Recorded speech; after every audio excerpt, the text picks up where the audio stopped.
going to be going through questions 6, 7 and 8 today of this paper. The audio quality should be a little bit better than it has been in the last videos, but other than that, same sort of concept. Right, this first one, so to get the values of y to be able to plot this graph, you just put in x equal to 2, x equal to 3, x equal to 4, x equal to 5, x equal to 6, x equal to 7, x equal to 8.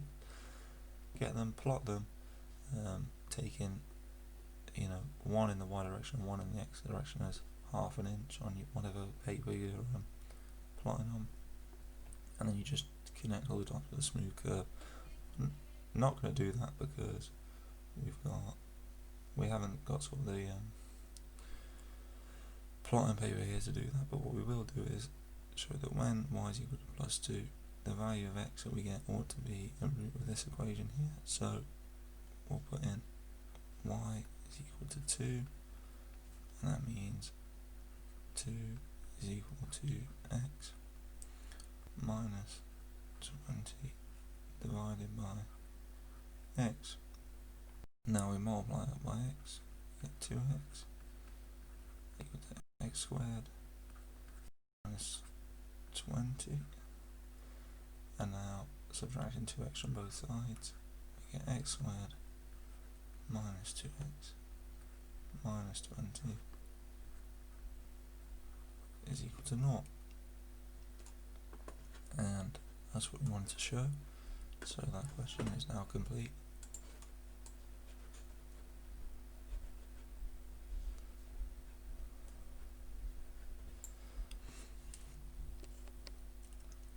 Now, for question 7,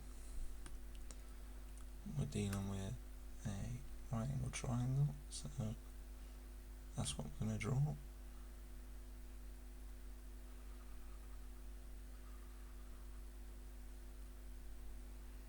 There you go, that's a nice little tool there to shape. We've got a hypotenuse here, two sides, A and B, and this question is, well, the area of the right angle triangle is 120 square inches. The length of the hypotenuse is 8 inches less than the sum of the other sides, and we want to find the length of all three of these sides. So we've got a couple of equations here, just from reading the question. We know that h is equal to a plus b minus 8, and then the area is equal to a times b divided by 2, and that's equal to 120. So that gives us that 240 is equal to a times b. We're trying to solve for 3 unknowns here, so we need a minimum of 3 equations. So the next equation we're going to get is using Pythagoras' theorem. We're going to say squared is equal to h squared, and now we can work through systematically here and try and solve for a and b. I'm going to take h is equal to a plus b minus 8 and substitute it in here. So we're going to get a squared plus b squared, a plus b minus squared. So first we have to do a multiplied, because we remember this is a plus b minus 8 multiplied by a plus b minus 8.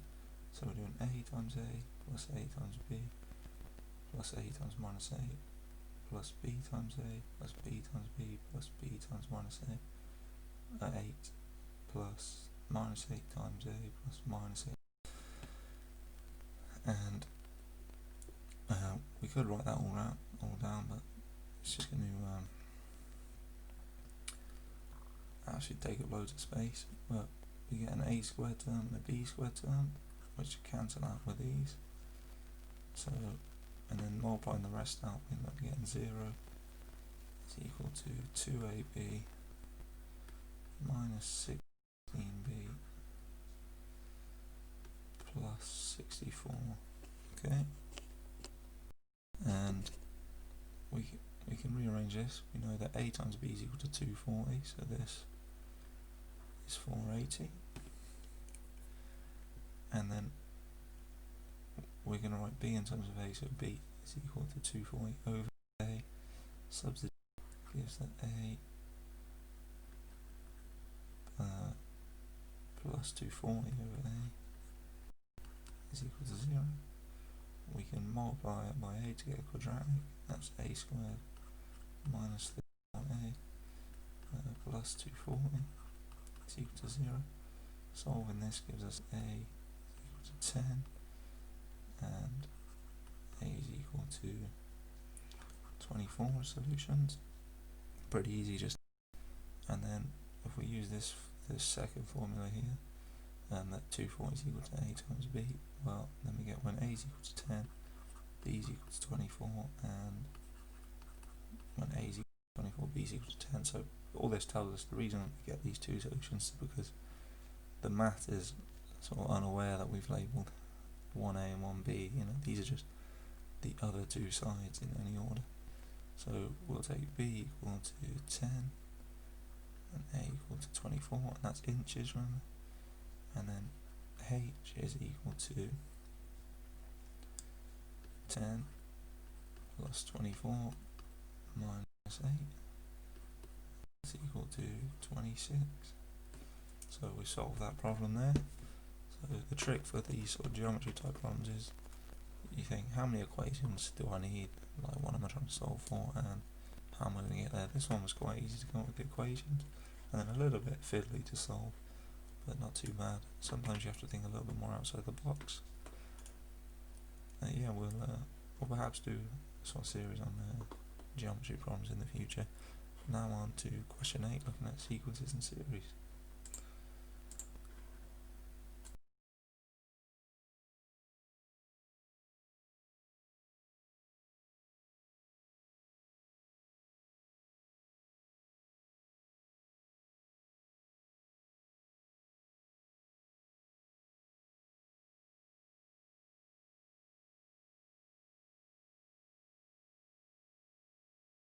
Okay, the first part of this question, parts A and B of part 1, involve an arithmetic series, or arithmetic progression as they've called it here.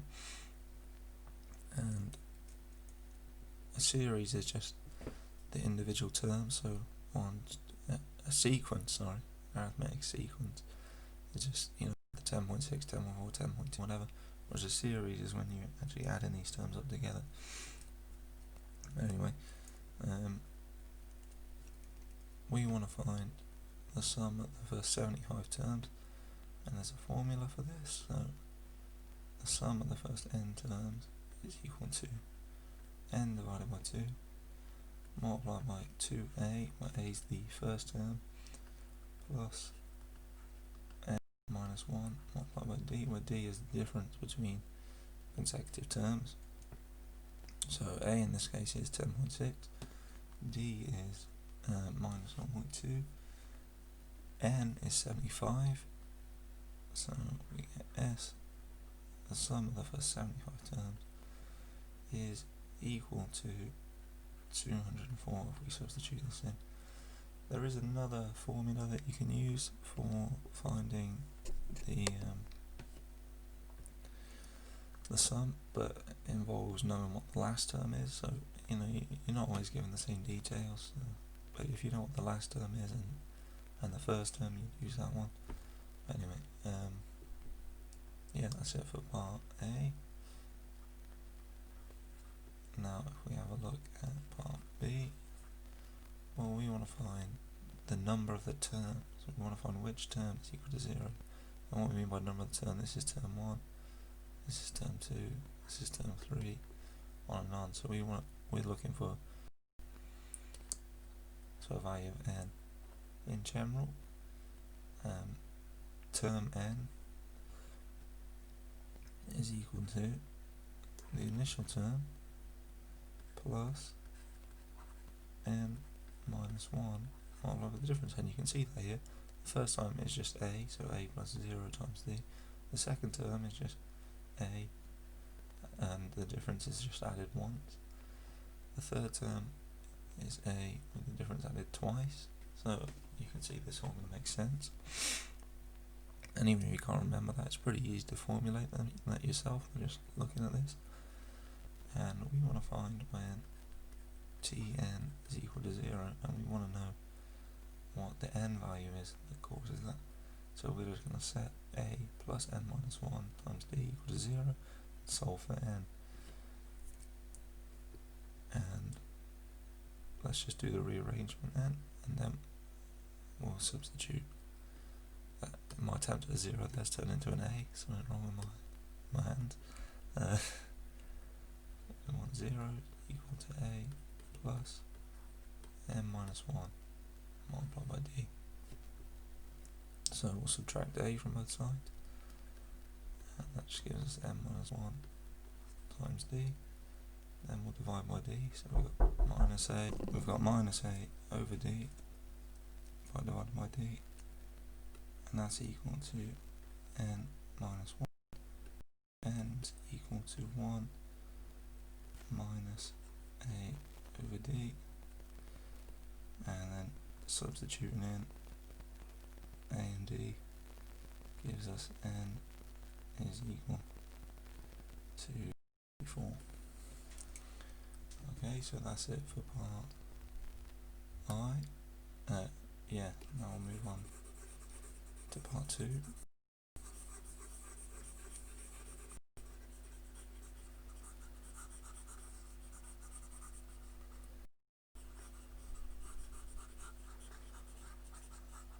And in part we're looking to add a proof. If we're looking at a geometric progression, this is where the n terms equal to A, and the first term multiplied by R, and R is like the multiplier, so we start with A, and then the second term is A multiplied by R, etc. So the sum of the first n terms is equal to A plus AR to the power 1 plus AR to the power 2 all the way up to ARN to the minus 1. Now we're going to multiply that by R, and you'll see why this is useful later. Plus AR to the 2 all the way up to AR to the N. Now when we take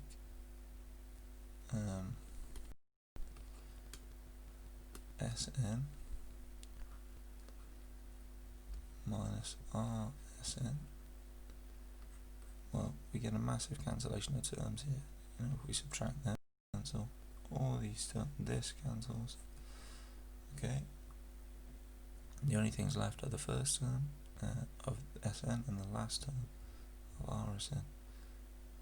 So that gives us A minus ARN.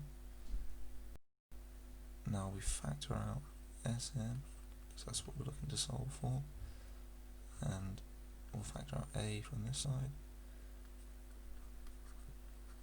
And now the result pretty much presents itself. We just divide by 1 minus R.